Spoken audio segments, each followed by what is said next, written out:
And he had as many threes by himself as the Pistons had as a team. Yeah. It just goes to show what we talked about before. I think this helps his case for MVP more than anything.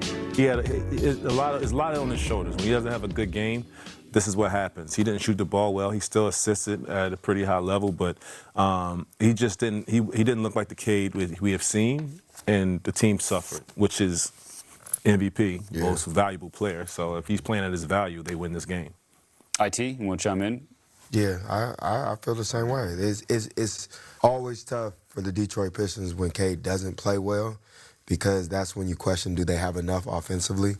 And we always talked about, especially early on in this season, is their spacing, their shooting of the three. It's like when Cade doesn't have a good game and they don't shoot well from three, it puts so much pressure on their defense to have to get multiple stops throughout the game, and that's hard to lean your hard hat on each and every night. So they had a tough one, but I know they'll bounce back.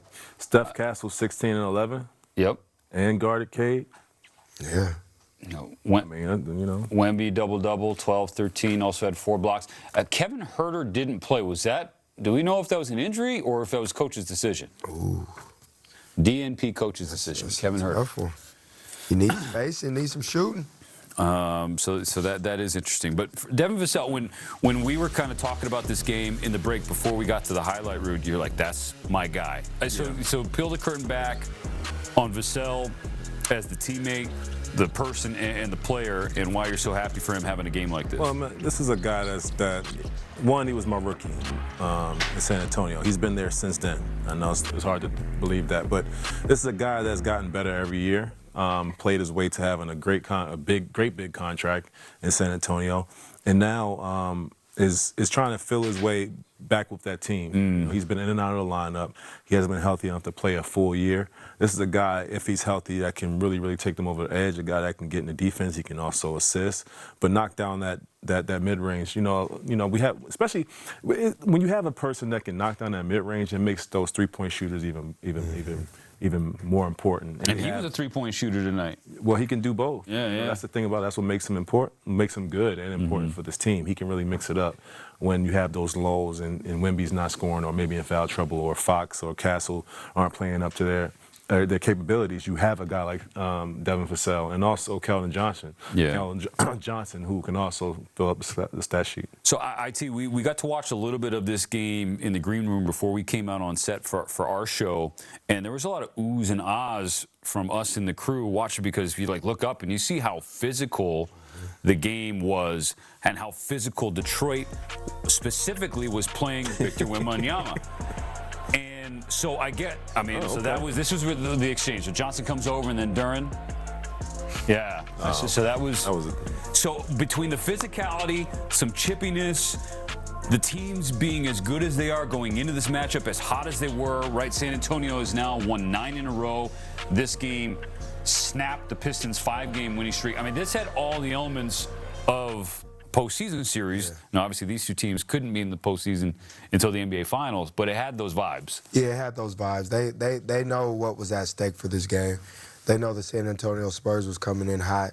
San Antonio knew Detroit won the last 5 games. Cade Cunningham's been playing amazing. So I think they just took it a little bit more serious. The Spurs did, in terms of the one thing I do like about the Spurs, even if they play OKC or any of them guys with, a superstar type guard, they got like 3 or 4 of them guys that can sit down and guard and make things tough. And I think that's what they did tonight. Like Castle, he guarded for most of the game. Cade Cunningham, you still got De'Aaron Fox, who's a good defender. And then you got Dylan Harper, who's a big enough defender that can guard these bigger guards. And so, man, the Spurs are special. I think they handled this a little better than the Detroit Pistons, but it's not a loss that the Detroit Pistons are like, man, we gotta really figure these things out. They came out physical. They came out playing their way, their style of play, but Cade Cunningham just didn't play to his value, like Rudy has said earlier, and I think that was the biggest difference. Yeah, a big off night for Cade. What I especially appreciate about this game is that you have both these teams, in a way, even though they're at the top of the standings, they're playing with that we got to prove something because Wemby has talked about teams making it a point to play him physically. That happened tonight. Yeah. They overcame it, and they get the win. The Pistons have talked about how, despite the fact that they have been at the top of the conference basically the entire year, they don't feel like they get the respect that they feel they deserve. And so when you got those emotions and those feelings kind of going at it on a basketball court, it can make for really an entertaining game. Rudy, last question for you. Shouts to our man Rodney Davis in the booth. He was wondering if you felt San Antonio is a bad matchup for Detroit specifically. We talked about how they've had their way with the Knicks in 3 games, right? Those 3 victories. But they do not shoot, right? That's not their strength, the Pistons. So they want to get to the paint. Right. Got a problem against Spurs when you get to the paint. Well, I think that's what makes San Antonio so good. They're a bad matchup for everybody. Like they scramble. They have Wemby. Like we talked about the defense that, he makes everybody that much better on defense because he can erase so much of people's mistakes.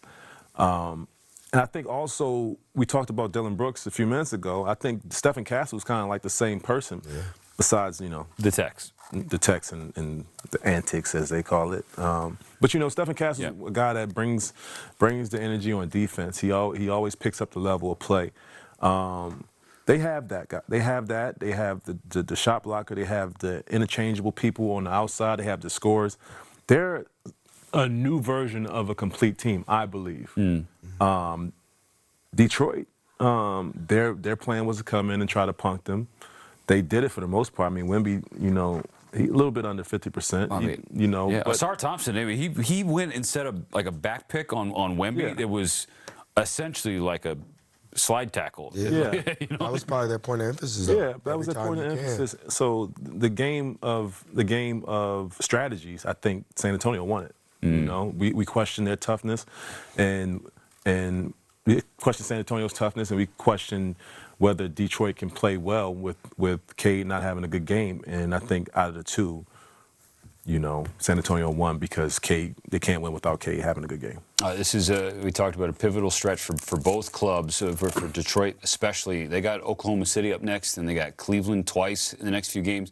And then we'll see this very matchup again. Detroit, San Antonio in 10 days' time. We're out of time in this segment. We're going to take another breather here on the association. Be right back in a minute and watch some live hoops. They're in Memphis. Oh, you made that? No way. Hey.